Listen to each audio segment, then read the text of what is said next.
नमस्कार दर्शकों। वैसे तो हिंदू धर्म में हर एक दिन त्योहार की तरह होता है, परंतु कुछ ऐसे त्योहार हैं जिनका हिंदू धर्म में बड़ा महत्व है। उन्हीं हिंदू त्योहारों में से एक है नवरात्रि,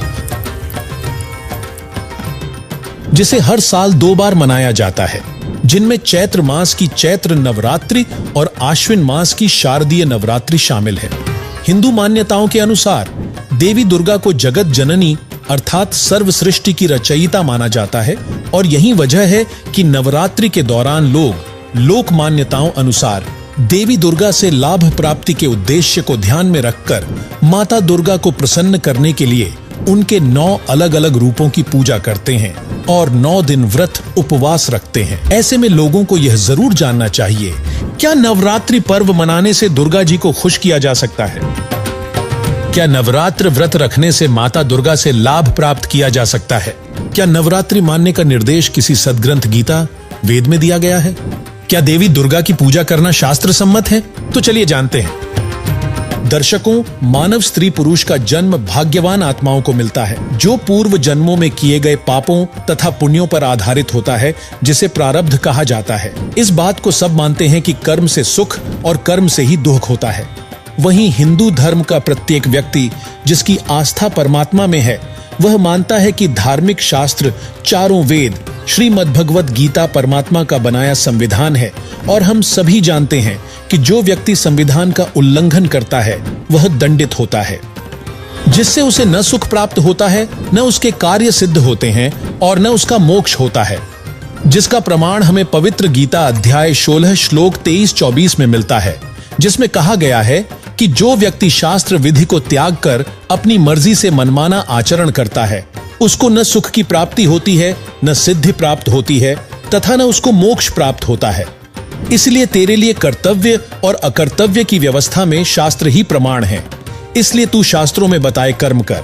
दर्शकों, प्रथम तो किसी भी प्रमाणित सदग्रंथ चारों वेद श्रीमद् भगवत गीता में नवरात्रि का उल्लेख नहीं मिलता, जिससे यह शास्त्र विरुद्ध मनमाना आचरण होने से व्यर्थ है। दूसरा गीता अध्याय 6 श्लोक 16 में कहा गया है, नात्यश्नतस्तु योगोऽस्ति न चैकान्तमनश्नतः न चाति स्वप्नशीलस्य जाग्रतो नैव चार्जुन।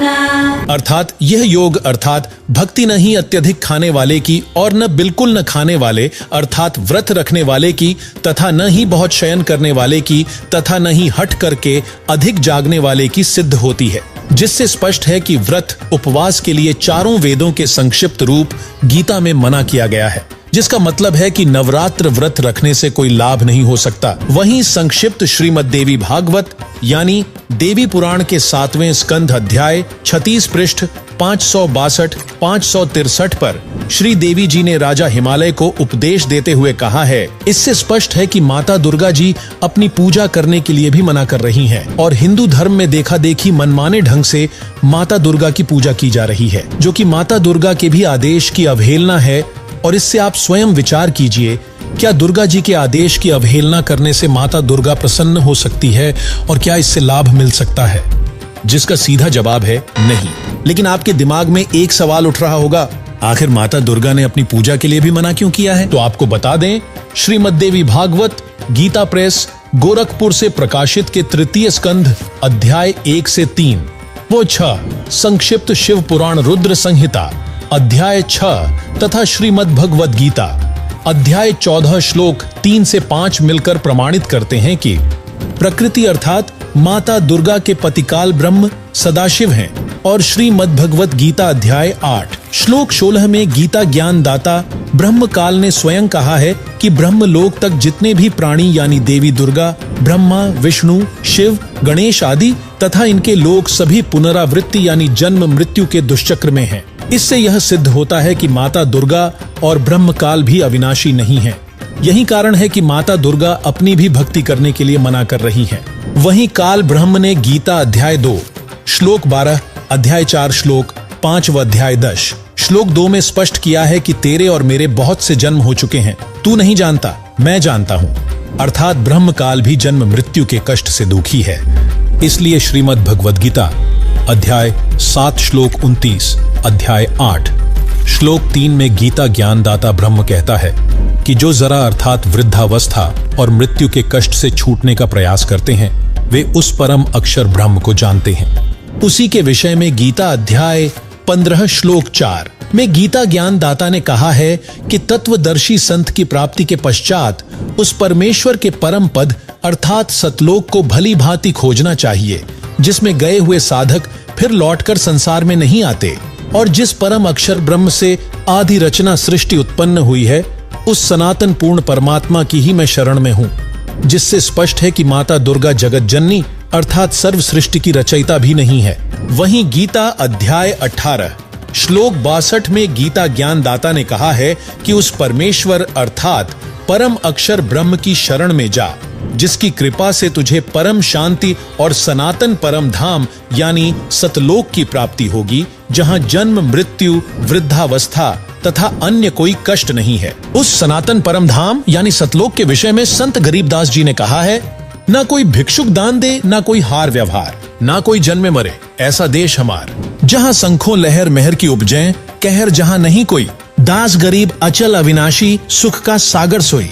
वहीं गीता ज्ञान दाता ब्रह्म ने उस परम अक्षर ब्रह्म यानी पूर्ण ब्रह्म की भक्ति के सांकेतिक मंत्रों के विषय में गीता अध्याय 17 श्लोक 23 में कहा है, ओम तत्सदिति निर्देशो ब्रह्मणस्त्रिविधः स्मृतः ब्राह्मणास्तेन वेदाश्च यज्ञाश्च विहिताः पुरा।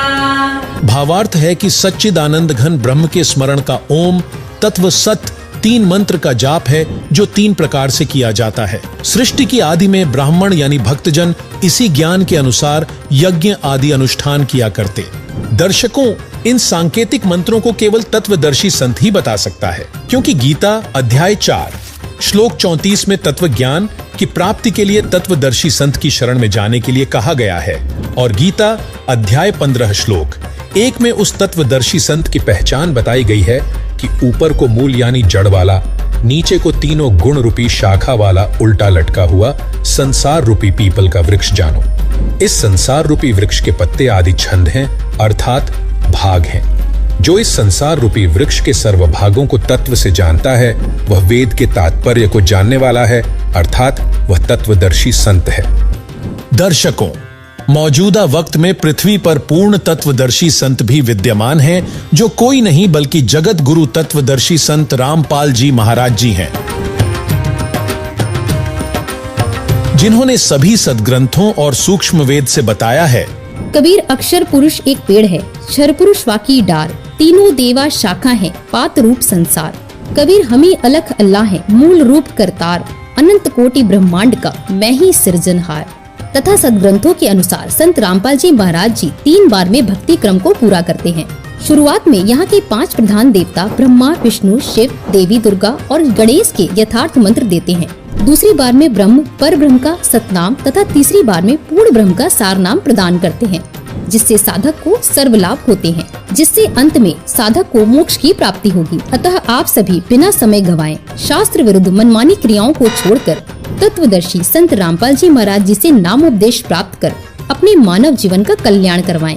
वहीं जगत गुरु तत्वदर्शी संत रामपाल जी महाराज जी द्वारा प्रदान किए जा रहे तत्व ज्ञान को जानने के लिए प्रतिदिन संत रामपाल जी महाराज YouTube चैनल देखें तथा संत रामपाल जी महाराज ऐप से पवित्र पुस्तक हिंदू साहेबान नहीं समझे गीता वेद पुराण को निःशुल्क डाउनलोड करके पढ़ें। धन्यवाद।